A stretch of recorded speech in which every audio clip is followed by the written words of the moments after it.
Hello बच्चों, welcome to my channel RNG के hub. आज हम देखने वाले हैं 8th ग्रेड अभ्यास पुस्तिका भाषा भारती कक्षा 7 का पाठ 1 मेरी भावना। पाठ 1 मेरी भावना। पर हाँ, यदि आप मेरे चैनल पर पहली बार आए हैं तो चैनल को सब्सक्राइब ज़रूर कर लें और बेल आइकन को दबाना ना भूलें। इससे सारे वीडियो के नोटिफिकेशन सबसे पहले आपके पास पहुंचेंगे। तो चलिए देर ना करते हुए अपन वीडियो को स्टार्ट करते हैं। पाठ 1 मेरी भावना। इसके हैं बहुविकल्पीय प्रश्न। प्रश्न नंबर 1 है, प्रार्थना कविता के आधार पर हृदय में कौन सा भाव होना चाहिए? प्रेम का, द्रोह का, कृतज्ञता का, क्रोध का? तो आप लिखेंगे ऑप्शन ए प्रेम का।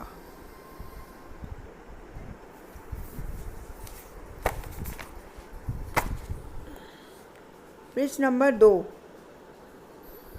कविता में सौंदर्य उत्पन्न करते हैं। कविता में सौंदर्य उत्पन्न करते हैं। ऑप्शन ए समास, बी कारक, सी अलंकार और डी संधि। इसका सही आंसर है सी अलंकार। इसका सही आंसर है सी अलंकार। प्रश्न नंबर 3, दूसरों की उन्नति को देखकर किसका भाव नहीं आना चाहिए? दूसरों की उन्नति को देखकर किसका भाव नहीं आना चाहिए? ऑप्शन ए सेवा, दया, प्रेम, ईर्ष्या। इसका सही आंसर है ईर्ष्या। क्वेश्चन 4, बुरे रास्ते पर चलने वालों के प्रति कवि के मन में आने वाला भाव है। इसका ऑप्शन है डी वाला साम्य भाव। प्रश्न नंबर 5, जाना क्रिया का भूतकाल है। जा रहा है, गया, जाना है, जाएगा। जाना क्रिया का भूतकाल है, मतलब ये बताना है इस क्रिया का भूतकाल कौन सा है। तो ऑप्शन लिखेंगे आप ऑप्शन बी गया। अब नीचे दिए गए शब्दों में से उचित शब्द चुनकर रिक्त स्थानों की पूर्ति कीजिए।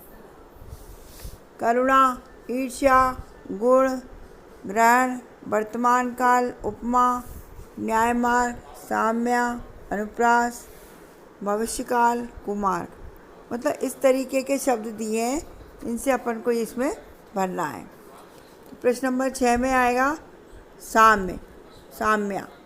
किसी के दोषों को देखने के स्थान पर हमें साम्य का भाव रखना चाहिए। प्रश्न नंबर 7, न्याय मार्ग से हमारे पैर कभी नहीं डिगना चाहिए। प्रश्न नंबर 8, दीन दुखी जीव को देखकर आपके मन में आने वाला भाव करुणा है। प्रश्न नंबर 9, सरल सत्य व्यवहार करूं पंक्ति में अनुप्रास अलंकार है। और प्रश्न नंबर 10 है, श्याम पाठ पढ़ेगा, यह वाक्य भविष्यकाल का है। अब देखते हैं अपन अति लघुत्तरीय प्रश्न। अति लघुत्तरीय प्रश्न में है, काल किसे कहते हैं? क्वेश्चन है 11 नंबर का, काल किसे कहते हैं? क्रिया के जिस रूप में कार्य करने या होने के समय का ज्ञान होता है उसे काल कहा जाता है।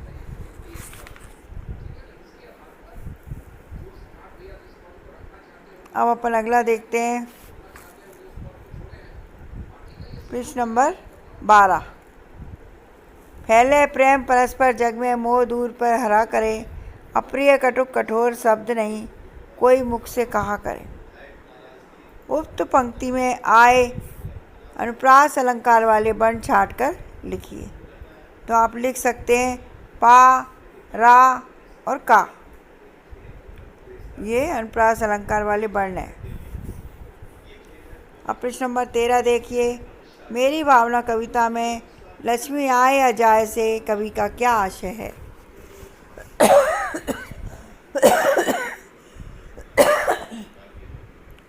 इस कविता में लक्ष्मी आए या जाए से कवि का आशय धन के आने और जाने से है। लक्ष्मी का मतलब धन से है। प्रश्न नंबर 14, मेरी भावना कविता में कवि किससे दूर होना चाहता है? मेरी भावना कविता में कवि किससे दूर होना चाहता है? कवि धन, दौलत, मोह, लोभ, लालच आदि से दूर होना चाहता है। कवि धन, दौलत, मोह, लोभ, लालच आदि से दूर होना चाहता है। अब प्रश्न नंबर 15, लघु उत्तरीय प्रश्न।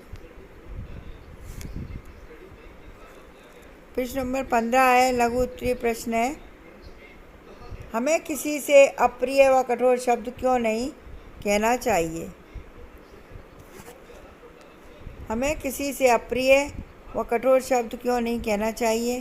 क्योंकि अप्रिय व कठोर शब्द संसार में कितने ही झगड़े पैदा कर देते हैं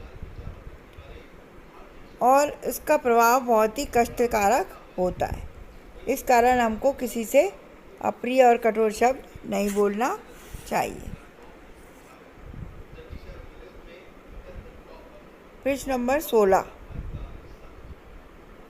वाला है, मैत्री भाव जगत में मेरा सब जीवों से नित्य रहें।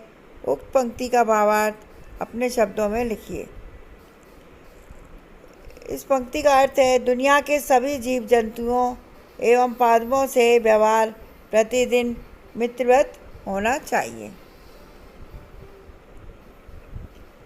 प्रश्न नंबर 17, मेरी भावना कविता में आए किन किन सद्गुणों को आप अपनाना चाहेंगे? दया, प्रेम, करुणा, न्याय, परोपकार एवं धैर्य जैसे गुणों को अपनाना चाहिए।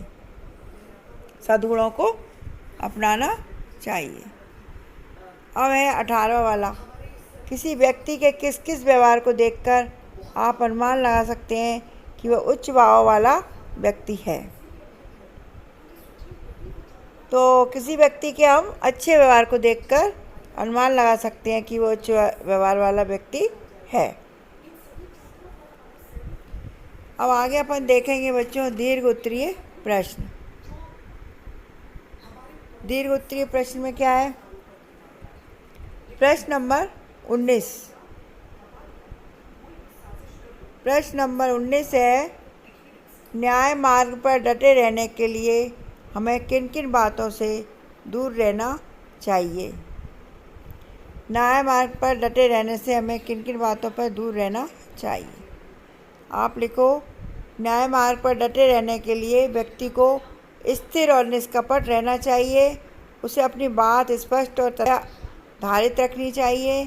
विवाद को बढ़ावा नहीं देना चाहिए और कानूनी प्रक्रियाओं का पालन करना चाहिए। आ रहा है बच्चों समझ में?